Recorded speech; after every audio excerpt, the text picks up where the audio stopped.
The Poco F7 Ultra may be the more powerful member in the series, but the Poco F7 Pro is no slouch.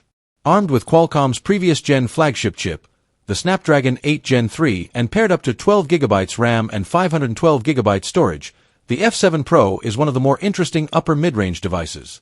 Poco F7 Pro is essentially a Redmi K80 but with a slightly smaller 6000 mAh battery which still charges at 90W speeds. You get a 6.67-inch AMOLED display with FHD Plus resolution and a 120Hz refresh rate. The panel features a built-in ultrasonic fingerprint reader, Gorilla Glass 7 eye protection, and up to 1800 nits peak brightness. Poco F7 Pro also features the dedicated Vision Boost D7 graphics chip, just like the F7 Ultra.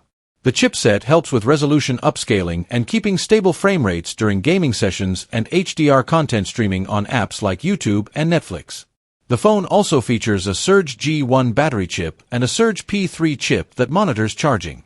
There's a 50MP main cam around the back armed with a Light Fusion 800 sensor, 1/1.55, 1.0 MP and OIS. It is paired alongside an 8MP ultra-wide. You also get a 20MP front-facing shooter. The software side is covered by Xiaomi HyperOS 2 based on Android 15, complete with Hyper AI Suite and Google Gemini support. Poco is pledging 4 years of Android upgrades and 6 years of security patches. You also get IP68 water and dust resistance just like on the F7 Ultra. Poco F7 Pro comes in black, silver, and blue colors. Pricing starts at $499/€599/£499 for the 12/256GB trim and $549/€649/549 for the 12/512GB trim.